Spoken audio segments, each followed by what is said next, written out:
안녕하세요. 고막여친입니다. 오늘은 100명 구독자 특집 6번째네요. 와, 벌써 6번째라니. 중간에 우여곡절이 좀 있었지만 그래도 벌써 6번째를 녹음할 수 있네요. 제가 사는 곳은 오늘 비가 촉촉하게 내리고 있어요. 봄비치고는 제법 많은 양이 내리고 있는데요. 녹음을 하는데 창밖으로 비가 떨어지니까 참 운치 있고 좋네요. 사계절이 있는 이 나라가 얼마나 행복한지 매년 이맘때쯤이면 여러 가지 꽃들이 꽃망울을 터뜨리면서 기쁘게 해주니까요. 녹음을 마치고 저도 비 오는 벚꽃 거리를 걸어볼까 합니다. 걷긴 좀 그런가요? 드라이브를 할까 하네요. 여러분이 어디에 계신지 모르겠지만 그곳에서 저와 같이 예쁜 꽃을 볼 수 있기를 바라봅니다. 그럼 6번째 세이노의 가르침 함께 들어보실까요? 일의 대가는 질로 따져라. 수많은 사람들이 나는 받는 돈만큼만 일할 것이며 그 돈은 내가 일한 시간과 비례하여야 한다고 생각한다.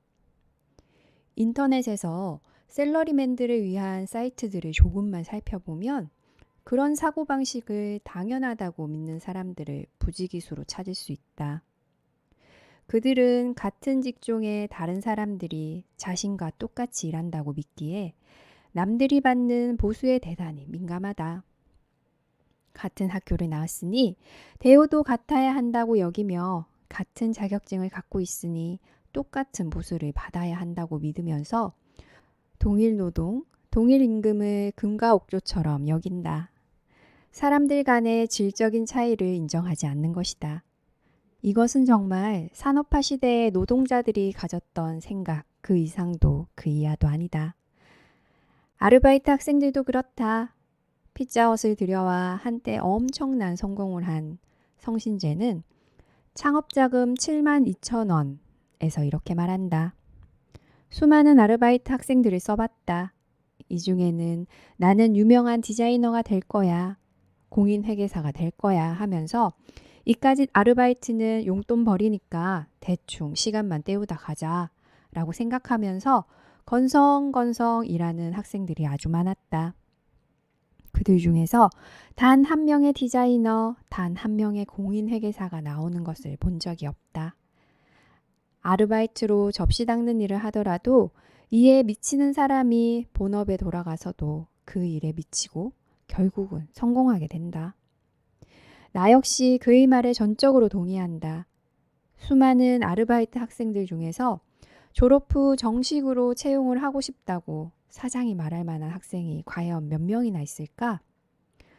돈주머니를 가진 입장에서 볼 때 대부분은 언제라도 즉시 다른 사람으로 대체시킬 수 있는 정도의 일만 한다. 받는 대가가 얼마이므로 그 이상을 하게 되면 손해라고 생각하기 때문일까? 바로 그런 생각이 가난으로 가는 고속도로 행임을 명심하라. 스테이시 가델라는 대학 시절인 1994년 미국 애틀란타 에모리대 부근에 있는 식당에서 아르바이트를 하였다. 그녀는 접시를 하나 닦더라도 물기 없이 깨끗이 닦아 가지런히 정리해 놓는 등 남다른 열정과 헌신을 보였다. 그 자세가 매장 지배인의 눈에 들어 졸업 후 정식 입사했고 불과 5년 만에 본사의 마케팅 이사가 되었는데 그 기업이 미국 외식업계 4위인 아웃백 스테이크 하우스다. 업계에서 신데렐라로 불리는 가델라는 끈기, 헌신, 열정, 세 가지 원칙에 따라 이 세상을 살아간다고 하였다. 1992년 고등학교를 졸업하자마자 용인의 에버랜드에서 티켓을 파는 등등의 평범한 직원으로 입사한 이은혜는 고객 서비스에 투철하였다. 한 가지 일화가 있다. 93년 추운 겨울 어느 날 저녁 무렵 4명의 가족 중 5살쯤 돼 보이는 어린아이가 매우 발이 시려 동동 구르고 있었다. 눈썰 매장을 이용하느라 옷은 물론 신발이 모두 젖었기 때문이었다. 이은혜는 어린이를 직원 휴게실로 안내해 발을 녹이게 하고 자신의 신발을 기꺼이 벗어주었다. 주위에서는 뭐 그렇게까지 할 필요가 있느냐는 소리를 듣긴 했죠. 하지만 가족이라면 추운 데서 떨고 있는 그 아이를 그냥 두고 보지 않았을 겁니다. 그녀는 입사 후 1년 만에 베스트 서비스맨을 수상한 것을 비롯해 1호봉 특진 혜택, 미소 경진대회의 튤립상, 역할 연기 우수상, 삼성그룹의 품질 서비스 경진대회 회장상 등을 받았다. 그리고 입사 4년 만에 서비스 아카데미 강사로 전격 발탁되었다. 톰 피터스가 대표적인 지식인으로 소개하고 있는 샌프란시스코 리츠칼튼 호텔의 한 청소부, 버지니아 아주엘라. 하지만 그의 책에는 이와 관련한 자세한 내용이 나오지 않는다. 박태호 세너제이 주립대 경영학 교수가 그녀를 직접 만나 인터뷰를 한 뒤 98년 5월 12일 매일경제에 기고한 이야기를 요약하면 다음과 같다. 필리핀 출신의 그녀는 74년 당시 27세의 아메리칸 드림을 꿈꾸며 미국으로 왔다. 고등학교 졸업의 학력으로 선택 가능한 직업은 호텔의 청소부였고 91년 리츠칼튼에 입사하면서 총괄 품질 경영에 관한 교육을 받았다. 대다수의 동료들은 청소라는 허드렛 일에 무슨 품질 경영이냐고 비웃었으나 그녀는 달랐다. 그녀는 작은 메모 수첩에 그녀가 서비스한 객실 고객들에 대한 특성과 습관 등을 일목요연하게 정리하여 그 고객이 다시 왔을 때 그들이 원하는 객실 서비스를 제공하였다. 심지어 침대보 작업까지 개선하였다. 본래 호텔 측에서 침대보 교체 작업을 과학적으로 연구 분석하여 2인 1조의 작업이 가장 효율적이라는 결론을 내렸다. 하지만 그녀는 새 침대보를 침대 사이즈에 맞춰 침대보를 까는 순서의 역순으로 접어두면 작업 속도를 더 높일 수 있음을 알아냈던 것이다. 그녀는 고객 만족과 관련된 문제 해결에는 $2,000를 임의로 쓸 수 있는 재량권을 부여받았고 호텔 직원에게 주어지는 가장 영예로운 5스타상은 물론 말콤 볼드리지 생산성 대상까지 받았다. 6.25 동란 당시 고아가 되어 구두를 닦다가 17 나이에 미군 부대에서 세탁 같은 허드렛 일을 하던 이철호. 그는 미군들이 맡긴 옷가지들에서 때가 잘 빠지지 않으면 삶아 빨았다. 돈을 더 받는 것도 아닌데 말이다. 폭격으로 파편을 맞아 그 수술 때문에 여차 노르웨이에서 살게 된 그는 배가 너무 고파 요리사가 되고자 하였고 주방에서 그릇 하나를 닦아도 정성을 다하였다. 그에게 2, 3년씩 감자만 깎는 일이 주어졌을 때 그는 요리의 종류에 따라 골라 쓸 수 있도록 여러 모양으로 깎아 놓았다. 그는 현재 노르웨이라면 시장의 80%를 차지하고 있는 백만장자이다. 내 경험 하나를 이야기하자. 미군 부대에 있는 대학을 다녔을 때 먹고 살고자 부대에서 흘러나오는 화장품이나 식료품들을 가방에 넣어 갖고 다니며 부유층 아파트들을 돌아다니며 팔았던 적이 있다. 대부분 그런 물건들은 아줌마들이 팔았고 나 같은 남자 대학생은 전혀 없었기에 경비실을 통과하기도 만만치 않았다. 하지만 단 한 번이라도 문을 열어준 고객들에게 나는 정말 최선을 다하였다. 우선 나는 모든 상품에 붙어있는 영문 라벨들을 사전을 찾아가며 모조리 외웠다. 바세린 연고 하나를 팔더라도 눈 화장을 지울 때 사용하면 좋다는 내용도 잊지 않고 알려주었다. 그리고 눈 화장을 지울 때는 큐팁을 사용하라고 하였고 큐팁도 팔았다. 스팸햄을 팔 때는 새로운 요리법들도 알려주었다. 결국 한 명의 고객을 만나게 되면 얼마 후 그 고객이 다른 고객을 소개하여 주었는데 정말 그 숫자가 기하급수로 늘어났으며 사전 주문도 생겨났다. 그 당시 내가 알게 된 원칙 몇 개. 남들이 하지 않는 서비스를 제공할 것. 절대 오늘의 이득에 눈이 멀면 안 된다는 것. 부자들은 끼리끼리 산다는 것, 한 명의 고객으로부터 신뢰를 받게 되면 시간은 좀 걸리지만 그 주변의 모든 부자들도 언젠가는 내 고객이 된다는 것. 내가 나중에 누구까지 만나게 되었는지 아는가? 이름만 대면 알 수 있는 당시 최고의 연예인 몇몇 가지 내 고객이었다. 나는 이 일을 몇 년 하지 않았다. 엄밀히 말해 그 일은 관세법 위반으로 단속 대상이었기에 깨름칙하였을 뿐 아니라 압구정동에서 영어를 가르치는 것과 번역을 하는 것이 더 많은 수입을 챙길 수 있음을 알았기 때문이다. 자기 몸값은 그렇게 높이는 것이다. 그러므로 막노동을 하여도 최선을 다해 제대로 해라. 당신이 일한 대가에 대한 법칙 2개가 있다. 첫째, 당신이 먼저 보여주지 않는 한 국물도 없다. 대가를 더 많이 받는다면 더 열심히 일하겠다고. 이 세상은 당신이 열심히 성실히 일하겠다는 그 각오를 덥석 먼저 믿어주는 세상이 전혀 아니다. 적토마는 홍당무가 없어도 잘 달린다. 홍당무가 적다고 징징거리는 말들 치고 제대로 달리는 놈이 없다. 사람은 말이 아니라고. 돈 몇 푼 벌겠다고 스테이시 가델라, 이은예, 버지니아 아주엘라, 이철호가 했던 것처럼 그렇게까지 할 필요가 도대체 있느냐고?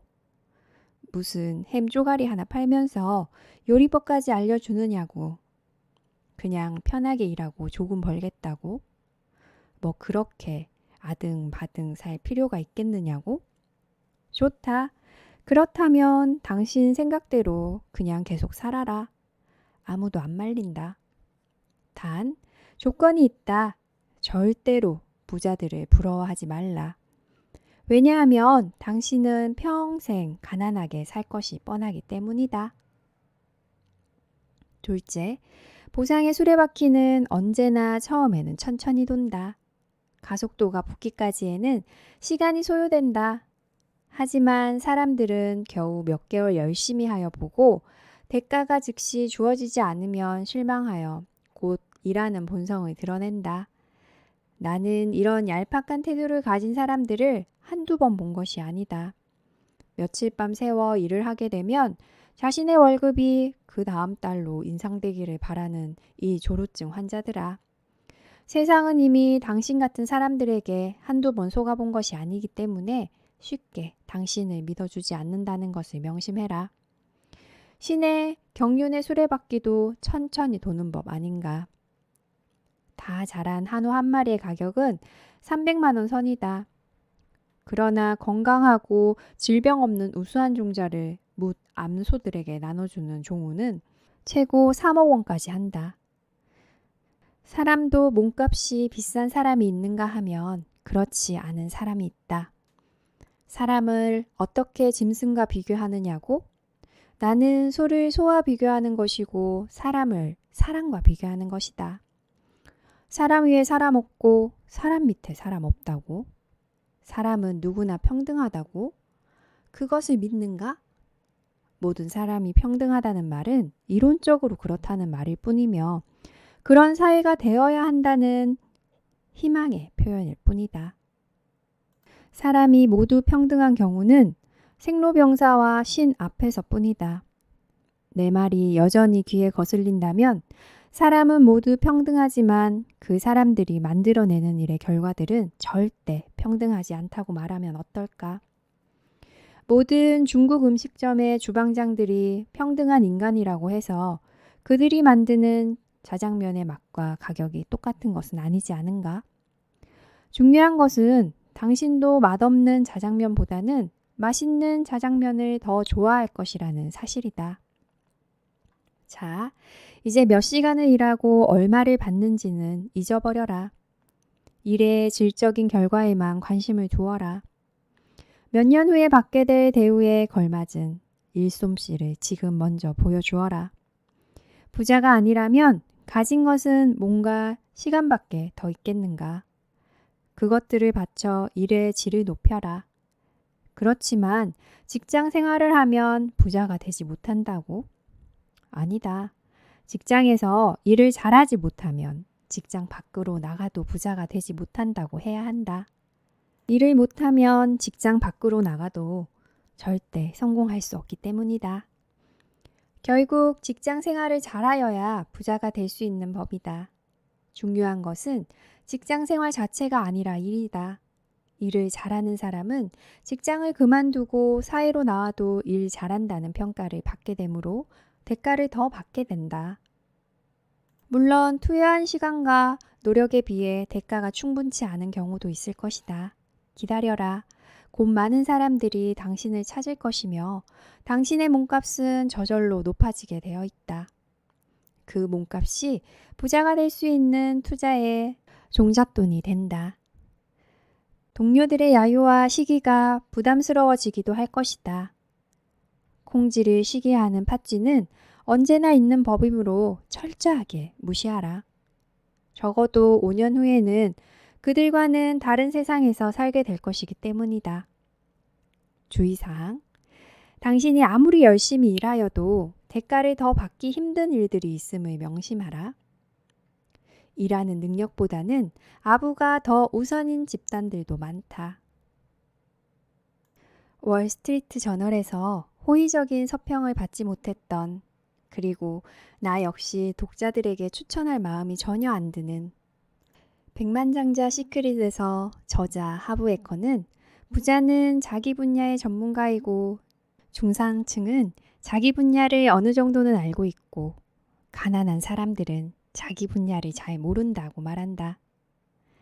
덧붙여 위의 글에서 나오는 용인 에버랜드의 이은혜, 리츠칼튼 호텔의 청소부 버지니아 아주엘라 같은 알바생들이 이 세상에 차고 넘친다는 생각은 꿈속에서도 하지 않는다. 왜 그럴까? 거의 모든 알바생들은 자기가 시간당 얼마나 받는지를 생각하고 어디까지나 일시적인 노동이므로 자신이 얼마나 더 잘할 수 있는지를 고민하지 않기 때문이다. 하지만 알바생들만 그럴까?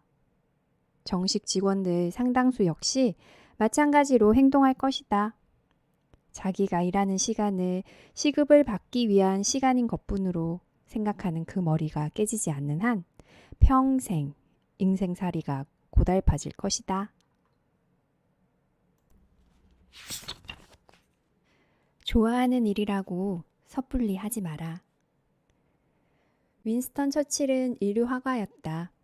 그림 그리는 것을 꽤나 좋아하였기에 내가 천국에 가면 최초의 100만 년은 그림을 그리며 지낼 작정이다 라고까지 말하였다. 그는 심지어 피카소를 자기보다 더 아마추어라고 말한 적도 있다. JP 김종필 역시 일요 화가였었고 르네상스 당시의 화가 르누아르의 소품 장미 이외의 많은 작품을 소장하고 있는 것으로 알려졌다. 장폴 사르트르는 전업 화가와 일요 화가의 차이를 예로 들어 전문성과 딜레탕티즘을 명확히 구분했다. 예술을 취미로 좋아하는 애호가들로서는 결코 도달할 수 없는 경지가 예술의 세계에 존재한다는 것이다. 그러나 그의 생각과는 달리 일요 화가가 전업 화가 이상의 경지에 오르는 경우를 우리는 얼마든지 찾아볼 수 있다. 본래 파리의 증권 중개사였으며 일요 화가였던 폴 고갱이 그 예이다. 다니던 증권사가 파산하는 바람에 매일같이 그림을 그리게 되었지만 그의 그림은 친구 고우의 그림들이 그랬듯이 팔리지 않았다. 아내와도 헤어지고 고우와의 우정도 깨져버리자 그는 타히티에서 원시 그대로를 찬미하며 유럽의 물질주의를 경멸한다. 전직 증권 중개사였기에 물질주의의 종말을 누구보다도 더 잘 알고 있었을지도 모른다. 그래서인지는 몰라도 그의 대표작 제목은 우리는 어디서 왔고 무엇이며 어디로 가는가이다. 앙리 루소 역시 가난한 하급 세관원 출신으로 본래 일류 화가였다가 49세부터 비로소 전업 화가가 되었다. 화가가 되기 위한 전문적인 교육은 전혀 받지 않았던 그는 단순한 색채와 뚜렷한 윤곽으로 밀림 속 온갖 식물들의 잎새 하나까지 다 묘사해내었고 20세기 미술사의 한 획을 긋는 선구자가 되었다. 그림 그리는 것을 좋아하는 일요화가였다가 전업화가가 된 사람들을 나는 행복한 사람들로 믿는다. 좋아하는 일을 하게 된 사람들이기 때문이다. 사실 사람들은 좋아하는 일을 하라고 한다. 국어 사전을 보면 전문으로서가 아니라 즐겨서 하는 일, 좋아서 하는 일을 취미라고 정의한다. 좋아하는 취미가 직업이 되고 먹고 살 수 있게 된 사람들은 그래서 행복하다. 보도 셰퍼는 경제적 자유로 가는 길에서 사람들은 돈이 없기 때문에 좋아하지도 않는 일을 하게 되고 그런 일을 계속하는 한 돈도 벌 수 없다고 말하면서 몰두하고 있는 취미를 바탕으로 경력을 쌓으라고 추천한다. 그림 그리는 것을 좋아한다면 일요화가로서 경력을 쌓아가다가 나중에 전업하라는 의미나 마찬가지일 것이다. 하지만 그렇게 할 수 있는 사람들이 과연 얼마나 될까? 몰두하고 있는 취미를 취미 이상 단계로는 끌어올리지 못하는 사람들도 부지기수이고 심지어 특별하게 좋아하는 취미조차 없는 사람들도 수없이 많지 않은가. 다행히도 나는 호기심이 많아서인지 상당히 많은 취미들을 갖고 있다. 그 중에서 가장 좋아하는 것은 중학생 시절부터 음악을 크게 듣는 것이다. 그래서 좋은 오디오를 갖추고 마음껏 음반을 사는 것이 희망이었다. 하지만 배고팠던 시절 내가 음악 감상을 좋아한다고 해서 할 수 있는 일이라고는 음악다방, 디스크잡기 뿐이었는데 그 월급 가지고서는 10년을 모아도 마음에 드는 오디오 세트 하나 장만할 것 같지 않았다. 즉, 내가 좋아하는 일을 한다고 하면 평생 고생문이 훤해 보였다는 말이다. 당신이 좋아하는 것은 무엇인가? 영화를 좋아하는가? 여행을 좋아하는가? 골프를 좋아하는가? 만화를 좋아하는가? 춤을 좋아하는가? 게임을 좋아하는가? 채팅을 좋아하는가? 스포츠 경기 관람을 좋아하는가? 그 좋아하는 일의 경제적 가치를 생각하고 자신이 그 일을 남들보다 얼마나 더 잘할 수 있는가를 반드시 생각하여라. 물론 경제적 대가를 전혀 기대하지 않은 채 자기가 좋아하는 것에 미친 듯 몰두하는 사람들도 있다. 오타쿠가 그들이다. 오타쿠는 원래 일본어에서 당신, 댁을 뜻하는 2인칭 대명사이다. 그러나 현대적 의미는 이상한 것을 연구하는 사람, 별것도 아닌 일에 지나치게 몰두하는 사람이다. 어떤 것을 광적으로 즐기는 마니아 수준을 훨씬 뛰어넘으며 특정 분야에서 고도의 지식을 지니고 있다. 당신이 오타쿠이건 마니아이건 취미 애호가이건 간에 경제적 가치가 별로 없는 것을 좋아하지만 그것에 행복이 있다고 믿는다면 다음 3가지 길 중 하나를 택하여야 한다. 첫째, 그 분야에서 정말 최고 1인자가 되는 길이다. 예를 들어 게임을 최고로 잘하면 쌈장 같은 게이머나 게임 평론가가 될 수도 있을 것이다. 스포츠 경기 관람을 좋아한다면 방송국의 유명 해설자가 될 수도 있다. 술을 좋아한다면 술을 마신 뒤끝을 평가하여주는 전문가가 될 수 있을지도 모르겠다. 채팅을 좋아한다면 외로운 밤 채팅에서 헌팅하는 법이라는 책을 쓰는 경지에 이를 수도 있을 것이다. 또 여행을 좋아한다면 한비아처럼 미국에서 석사까지 받고 외국 회사에서 근무 잘하다가 35 나이에 불쑥 사표를 내고 7년간 세계의 오지들을 여행한 뒤 그 경험을 책으로 펴낼 수도 있다. 어느 분야에서든지 일단 1인자가 되기만 하면 좋아하는 것을 하면서도 이런저런 방법으로 생활을 영위할 수 있다는 말이다. 오타쿠는 어떨까? 신세기 에반게리온의 제작사 가이낙스의 대표이사였던 오카다 토시오는 저서 오타쿠에서 애니메이션, 게임, 영화에 미친놈들이 직업적 전문가의 길을 가려면 다음 3가지 눈을 갖추어야 한다고 조언한다.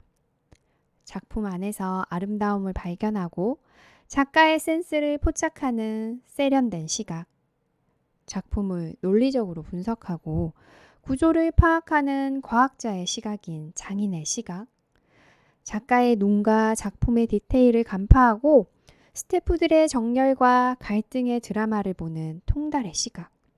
하지만 말이 쉽지 그 정도의 경지에 도달한다는 것이 쉬운 일은 아니다. 게다가 언제나 1등은 한 명뿐이다. 이 사실을 잊지 말라. 둘째, 최고가 되지는 못하지만 대부분의 오타쿠처럼 자기 만족을 위하여 빠져 사는 길이다. 그러나 명심하라. 그저 여행이 좋아서 일을 저질렀던 한비아의 말을 빌면 이렇게 살고자 한다면 우선 삶의 설계 기준을 해야 할 일이 아니라 하고 싶은 일에 철저히 맞춰놓고 살아야 한다. 또 이 일을 하면 내가 얼마나 행복할까를 생각하여야 하고 언제나 자신감 있는 당당한 삶의 태도도 있어야 하며 무소유를 즐길 각오가 되어 있어야 한다. 즉, 대다수는 가난한 예술가들처럼 좋아하는 일을 하는 것에 만족하며 사는 것으로 행복을 추구해야 한다. 특히 경제적 가치가 약한 분야에서는 1등이 아닌 2등이나 3등은 대부분 형편없는 대우를 받는다. 한비아가 말하듯이 잘 살지 못해도 좋다는 뚜렷한 가치관이 있어야 하는데 이 길을 처음부터 끝까지 고수하려는 사람이 과연 몇이나 될까? 셋째, 다른 길의 일을 통해 경제적 여유를 마련한 뒤 그 돈으로 좋아하는 것을 하는 것이다. 사실 대부분의 사람들이 택하는 길은 바로 이 길이다. 여행을 좋아하는 수많은 사람들이 생업에서 여행비를 마련하여 여행을 즐기는 것처럼 말이다. 김동주 치과의원 원장 김동주 역시 그러한 경우에 해당된다. 그 역시 오지 여행 전문가라고 할 수 있는데 지난 10몇 년간 1년에 한 달은 여행을 하였다. 그의 홈페이지에 실린 60여 개국의 수천 장의 사진 자료들과 텍스트 자료들은 방대하며 동영상 서비스까지 제공된다. 이렇게 생업을 영위하면서 거기서 얻은 자금으로 자기가 좋아하는 것을 시작하다가 전문가의 경지에 다다르는 사람들은 한두 명이 아니다. 때로는 자기가 좋아하는 것을 나중에 하기 위해 일단은 먼저 돈부터 악착같이 모으는 사람들도 있다. 배수아의 소설 나는 이제 네가 지겨워에서 여주인공이 그런 경우다. 그녀는 33세 독신이고 죽도록 성실한 직장인이다. 동물원 산책을 좋아하고 아프리카로 가서 야생동물을 돌보는 것이 꿈이기에 직장에서의 모든 것이 괴롭지만 월급을 모아가며 저녁마다 수의사 공부를 한다. 경제적 가치가 별로 없는 것을 좋아하지만 통달의 수준과 장인의 경지에 이를 정도의 오타쿠는 아니라면 섣불리 자신이 좋아하는 것을 하면 안 된다. 곧 춥고 배고픈 상태로 빠지게 되기 때문이다. 나는 주변에서 내가 보기에는 그 분야의 재능도 별로 없는데 어떤 것을 좋아한다는 이유 하나만으로 계속 물고 늘어지는 사람들을 많이 보아왔다.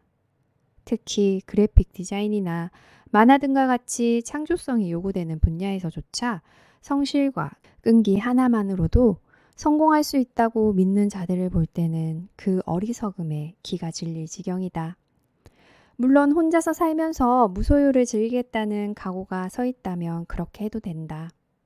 그러나 춥고 배고픈 것은 딱 질색이라면, 그리고 좋아하는 일에서 천재적 재능을 갖고 있는 것도 아니라면 이 사회에서 대가를 주는 일을 찾아 하고 그 대가를 받아 좋아하는 것을 하는 세 번째 길을 택하는 것이 현명하지 않을까?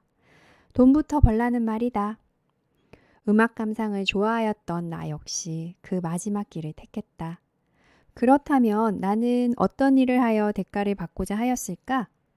어느 특정 분야에 뚜렷하게 재능을 갖고 있지도 못했기에 구체적인 생각은 전혀 없었다. 반드시 무슨 일을 하여야만 한다는 어떤 의식은 물론 전혀 없었다. 그저 돈 많이 버는 일이면 되었다. 범죄 빼고는 일의 종류가 크게 문제되지 않았다는 말이다. 아마 당신도 마찬가지 아닐까? 2005년 스티브 잡스는 스탠퍼드 대학교 졸업식에서 위대한 일을 하는 유일한 방법은 좋아하는 일을 하는 것이다.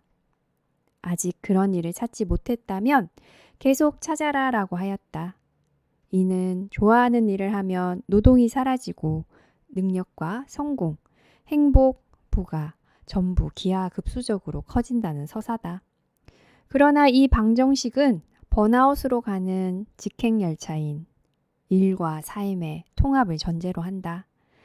당신이 좋아하는 일은 대부분 이른바 열정페이를 받는 것들일 뿐이고 워라밸 따위는 잊어야 할 것임을 명심해라. 그럭저럭 괜찮은 일을 해라. 혹시라도 춥고 배고파질지라도 예술 쪽에 관심이 많다면 노승림의 예술의 사생활, 비창과 우화를 읽어봐라. 위대한 예술가들의 실생활이 폼나는 것들은 아니었음을 배우게 된다.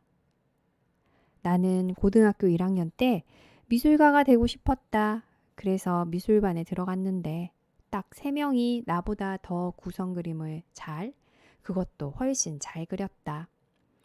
나는 내가 노력만으로 그들을 능가하기는 어렵다는 것을 어렴풋이 깨닫고 깨끗이 미술반을 그만두었다. 그때의 기억이 지금도 생생하여 그 3명의 이름을 아직도 기억하고 있는데 한 명은 상명대 디자인대 학장이 됐고 다른 한 명은 연세대 디자인 예술학부 교수가 됐으며 마지막 한 명은 미국에서 활동하다가 한국에서는 디자인 아티스트로 활동한다. 그들을 볼 때 나는 내가 고1 때 좋아하였던 미술을 포기한 것은 아주 잘한 결정이라고 믿는다. 좋아한다고 선택하지 말고 같은 것을 좋아하는 사람들보다 훨씬 더 잘할 자신이 있을 때 비로소 그 좋아하는 것을 선택하여라.